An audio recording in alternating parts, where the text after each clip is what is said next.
Question 27. Following is the current balance sheet for local partnership of doctors. Currently, they have 4 doctors, A, B, C, and D. And so there are the following questions represent independent situations. Question A. E, another doctor, is going to invest enough money in this partnership to receive 25% interest. No goodwill or bonus is to be recorded. How much should E invest? So here I prepare a schedule about A, B, C, D is capital balance. At the beginning, their current balance is 20,000, A, 40,000 for B, 90 for C, 120 for E. In total, that's 270,000. And E want to invest enough money to get 25% interest. So here, let's assume the investment amount by E is X. And so we can create the equation. So the X, the amount E contributed, should equal to 25% of the total amount after his or her contribution. And we can solve this equation and get X equals to 90,000. So X equals 90,000, and the total capital balance of this 5 capital is going to be 360,000. So 90,000 is 25% of the total capital balance of all 5 doctors, and the other doctors' capital balance is the same as their beginning balance. Alright, let's move on to question B. Question B, Dr. E contributes 36,000 in cash to the business to receive 10% interest in the partnership.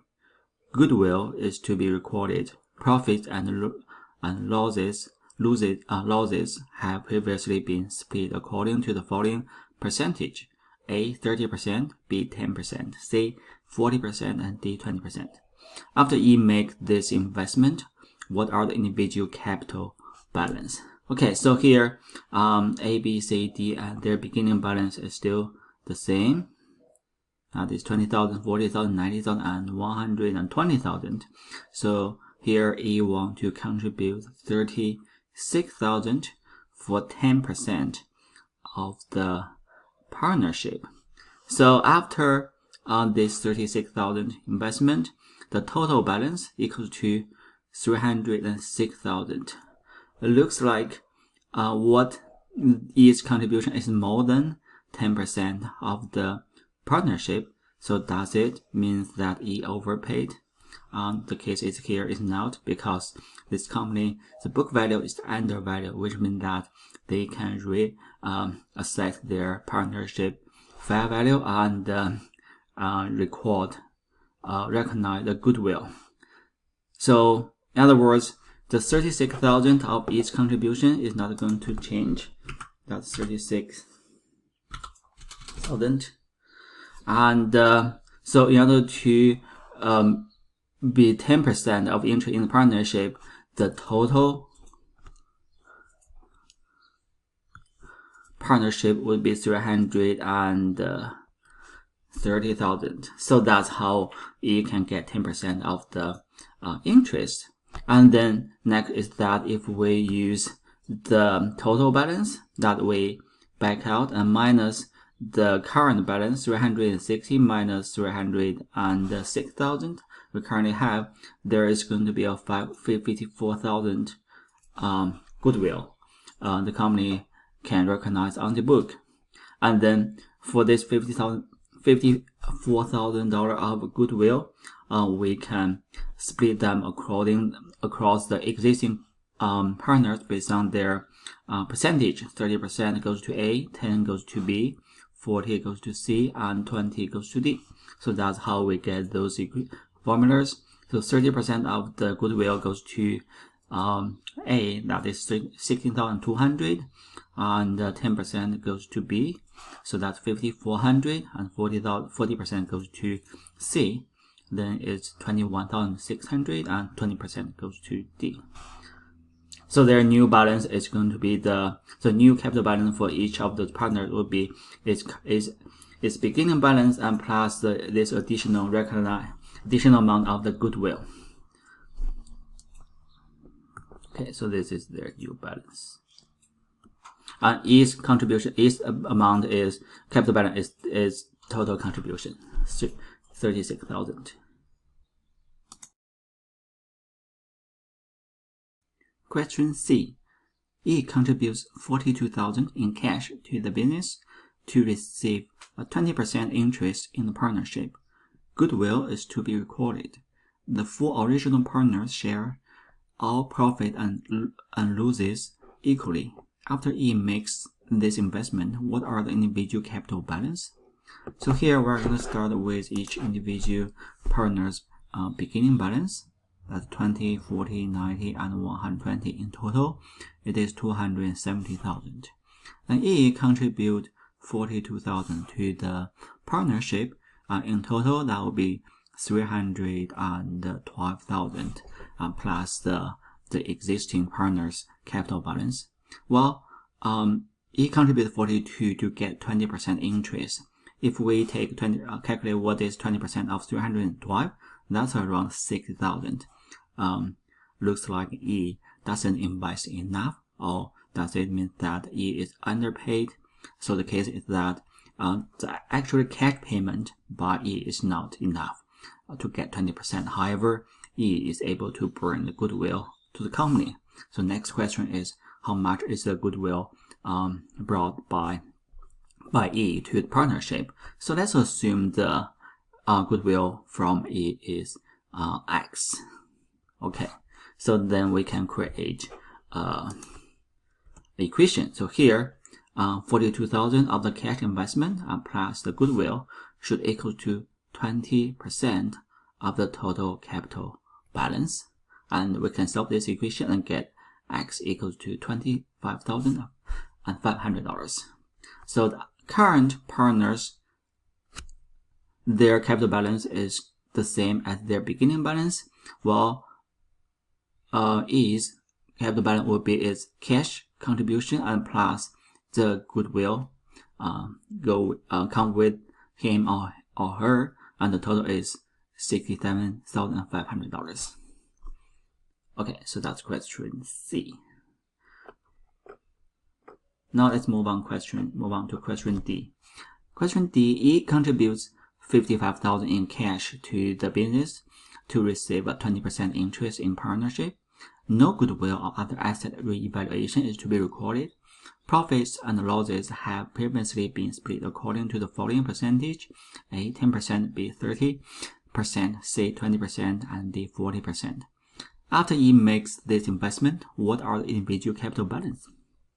Okay, so still start with their current existing balance, and the total is 270,000.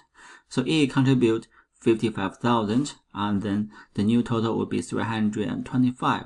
And E contribute 50,000 for 20% of the current balance. So 20% of the total right now is around 65,000. Still looks like E are underpaid, but in this case, we assume there's no goodwill or no revaluation, which means that the total capital balance of the partnership is still going to be 325. It's not going to change.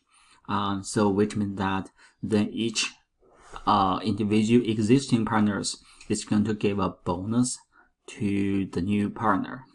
And so here is how we can solve it. So first, we want to know what's going to be the total bonus they have to give to E. And okay, we assume that total bonus they give to E is X. So we can create a new equation. So in this equation, so E's contribution plus a bonus give to him or her should equal to 20% of the total capital balance. To solve this equation, we get as X equals to 10,000. So in total, E's capital balance will be its contribution and plus a bonus equal to 65,000. While other partners need to deduct, need to pay the new partner part of the bonus, and based on this how they split either profit or loss based on the 10%, 30%, 20, and 40, which means that A is going to give 10% of the total bonus to E, that 10% of 10,000 equal to 1,000. So new balance for A will be its current beginning balance and minus the bonus. It gives to E, and we have 19,000 of ending balance. While for B, because B need to share 30% of the bonus, so 30% of times 10,000 equal to 3,000. So the new balance for B will be its beginning balance minus the bonus given to E, and its ending balance is 37,000. So we can do the same calculation for C and D, and so the C's ending balance is 88,000, and D's is 116,000. Alright, so let's move on to the last one. Question E. C retires from partnership, and as per the original partnership agreement, is to receive cash equal to 125% of her final capital balance. No goodwill or other asset revaluation is to be recognized. All partners share profit and losses equally. After the withdrawal, what are the individual capital balance of the remaining partners? So we still start with their current beginning balance. That's in total 270,000. And the C want to retire, C retire is going to receive a cash equal to 125% of final capital balance. So the current capital balance is 90,000. So which means that it's going to receive additional 25% from the other partners, and the bonus amount for C should equal to 125 of the beginning balance and minus its beginning balance is equal to 22,500. So that's the total bonus the remaining partners need to give to C, because they share profit or loss equally, which means that each of them is going to give 1/3 of the bonus to C from their capital balance, which equals to 75,000. So 75,000 will be the amount they deduct from each partner's capital balance. Okay, so then for A is new balance will be 12,500. For B it will be 32,500, and for D would be 112,500, and in total C's balance would be 112,500, and then C will take the total amount out and have a zero balance left, and all other partners are going to have their updated balance.